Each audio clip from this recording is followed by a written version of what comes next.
Indonesia harus menang melawan Bahrain, teman-teman. Itu harga mati. Kita harus memenangkan pertandingan melawan Bahrain. Tidak ada proses-proses. Kita harus mengambil positif poin, teman-teman ya. Entah kita imbang atau menang, saya harapkan kita harus menang, teman-teman ya. Jangan sampai kita kalah. Karena kalau kalah, maka itu akan mengubur asa kita masuk Piala Dunia.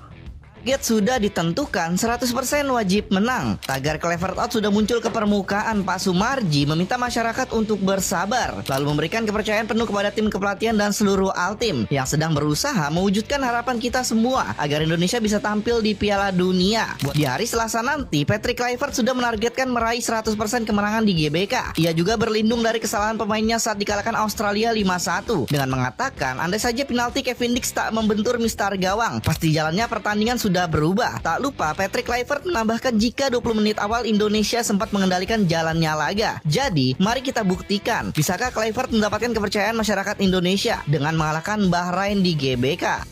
Worried? No, I'm not worried. I've confidence in the team that we can have a very good result. And without confidence, you can't go nowhere. So the confidence is very high. Yeah, I know. It was a very crucial game. And I think it was not a good result, of course. We didn't have to draw at that moment. But I think the game will be very spicy in 2 days. Only win, yes, of course. That's for us. We need to Target win. harus menang dia And juga. everybody knows it, so we're going. Thank you ya. Harus menang, harus menang. Saya sudah sampaikan kepada Coach Patrick, tadi juga saya bicara, kita ini kawan, kita saudara, kita satu tim. Kita harus sama-sama menyiapkan tim ini dengan sebaik-baiknya. Hiraukan, tidak usah dihiraukan semua yang di luar. Betul-betul fokus tim untuk menghadapi Bahrain. Cukup ya? Terima kasih Pak. Total football, lupakan bahwa defense itu adalah juga kunci kemenangan. Ya, benar. Ya, bukan soal tim yang jago menyerang, tapi soal tim yang jago bertahan. Minimal kalau nggak kalah imbang, nggak kebobolan. Itu visi, prediksi.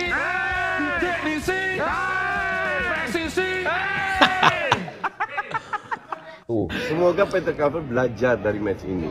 Nah, dia bilang semoga Kluivert mengambil pelajaran dari ini. Iya, gua setuju. Kemarin aja Dan bela-bela. sudah mulai waras. Ketika ditanya nanti lawan Bahrain berapa kosong. Berarti lawan Bahrain berapa kosong, Coach? Yang penting menang. Oh, Dari 3 poin. menang untuk. Ujung-ujungnya yang penting menang. Jadi sudah nggak ada lagi tuh membahas permainannya harus gini, permainannya harus gitu, harus total football, harus menguasai lapangan dan lain praktik threat. Yang penting ujung-ujungnya harus menang. Nah, kalau pakai filosofi, yang penting hasil akhir, yang penting ujung-ujungnya harus menang. Apa bedanya dengan yang diterapkan oleh Sintayong? Walaupun dianggap pragmatis, walaupun dianggap tidak aktif, walaupun dianggap tidak menghibur, tapi ujung-ujungnya hasilnya bagus. Mau main bagus kalau hasilnya nggak bagus, di mata kita tetap nggak bagus. Mau main jelek kalau hasilnya menang, di mata kita tetap bagus. Menang. Nah, dia bilang olahraga itu proses, nggak ada yang turun dari langit. Ya maka dari itu kenapa harus diganti pelatihnya? Ibarat kamu bikin soto, kuah udah jadi, udah ada kaldunya, rempah-rempah sudah dimasukin, udah jadi nih, tinggal nambahin garam sama penyedap rasa. Tapi malah kamu buang kuahnya, kamu ganti air yang baru. Proses dari awal meneh, goblok wis jenenge, tolol jenenge, tolol. Apakah benar setiap pelatih butuh proses lagi? Sedangkan kualifikasi Piala Dunia ini sudah berjalan dan pergantian pelatih itu di tengah-tengah. Nah, Bung Toel pun mengeluarkan pendapatnya. Ini. Jadi memang dia harus melakukan pendekatan yang sangat cepat. Itulah bedanya pelatih tim nasional dengan pelatih klub. Jadi bolehlah itu jadi alasan waktu yang sangat sebentar dia berinteraksi dengan pemain, tetapi bukan semata-mata itu juga. Jadi menurut Bung Toel, ya itulah bedanya nanganin klub sama tim nasional. Memang harus beradaptasi dengan cepat. Pelatih yang baru harus beradaptasi dengan cepat, langsung kembali on track dalam persaingan. Nah gitu.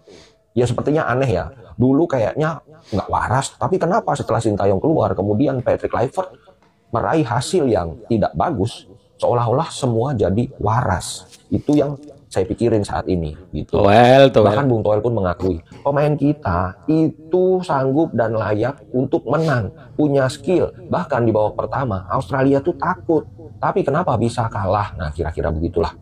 Kalau kita bicara orang awam 5-1 kalah, tapi satu hal tadi, kita pemain-pemain kita itu sebetulnya saya nggak ingin ngebela pemain-pemain itu. nggak mau nyalahin juga, walaupun saya tahu tadi ada yang salah siapa gitu.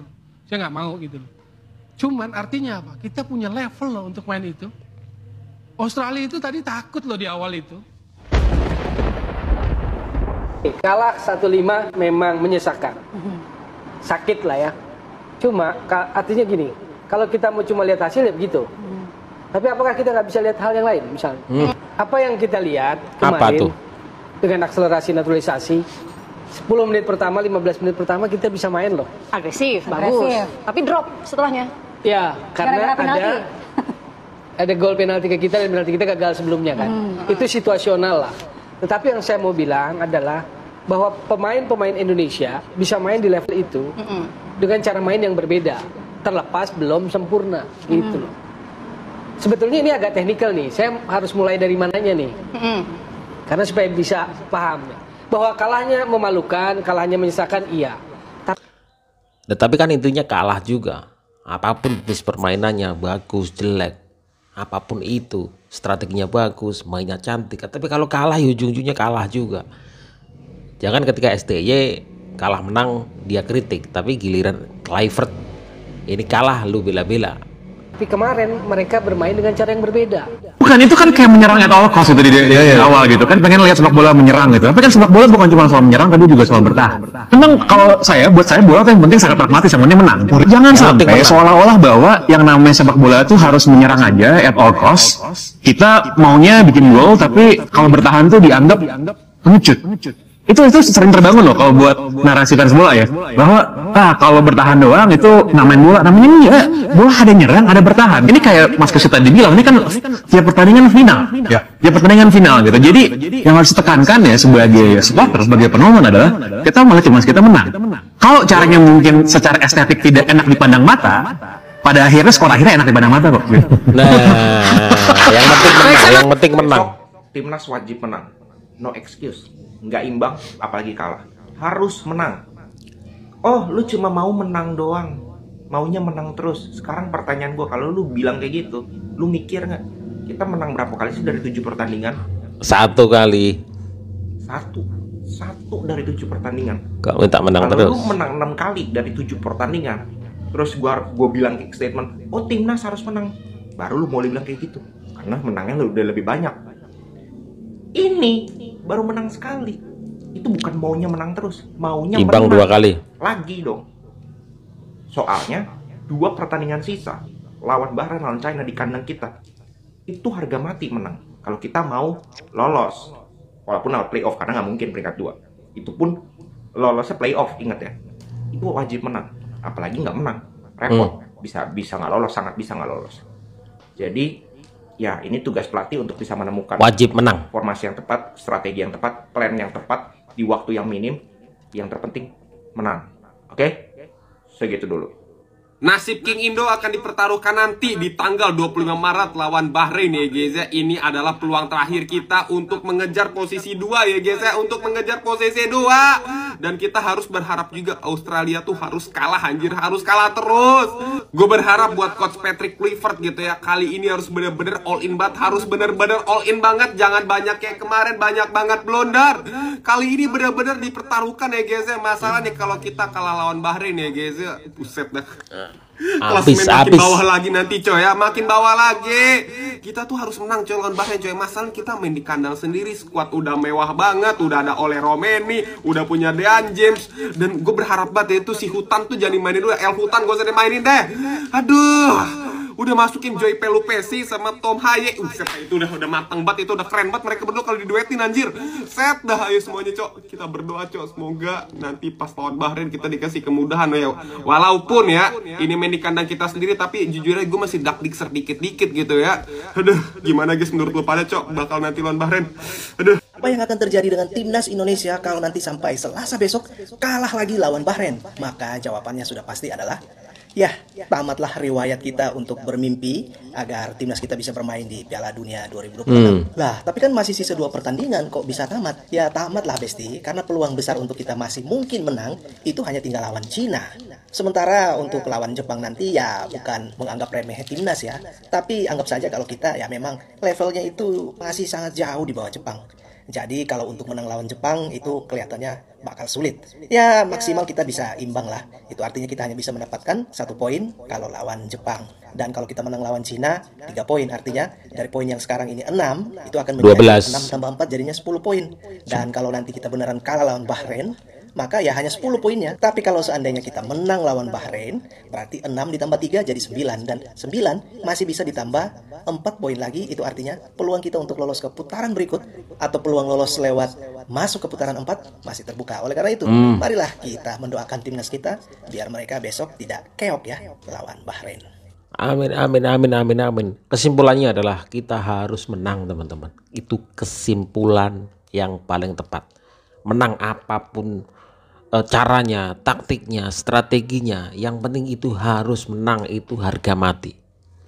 Ya nggak ada proses-proses, nggak ada bacot-bacot. Kemarin loh, walaupun kita kalah dengan Australia sempat takut loh. Kita mainnya bagus loh. Kenapa kita nggak melihat dari sisi lain aja? Itu kata Toel. Tapi ujung-ujungnya kita kalah. Ya kan, main amburadul, main jelek, main hancur. Kalau kita menang ya ujung-ujungnya hasilnya menang kita.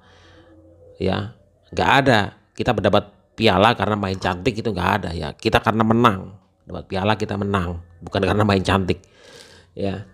Jadi teman-teman, rawe-rawe ratas malang-malang putung. Kalau besok ya kita klimaksnya kita kalah, ya sudahlah, sudah selesai kita teman-teman, sudah kita selesai. Apakah kita menunggu lawan Cina? Poin itu nggak kejar teman-teman. Kalau toh kita menang banyak dengan Cina, habis, kita nggak kejar.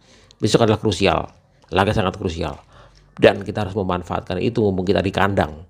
Ya, kesalahan-kesalahan yang kemarin sudah kita lakukan jangan dilakukan lagi. Masukkan ya Rizky Ridho, masukkan juga Ivar Jenner ya. Semuanya yang kemarin itu sudah terbiasa masuk di dalam, ya kita masukin lagi karena mereka sudah klop juga. Ya Isyas dengan Rizky Ridho, ya semuanya tergantung pelatih teman-teman. Bagaimana nanti raciknya seperti apa. Yang penting apapun itu, bacot apapun, ujung-ujungnya harus menang. Jangan lupa besok saksikan timnas Indonesia teman-teman lawan Bahrain di GBK. Assalamualaikum.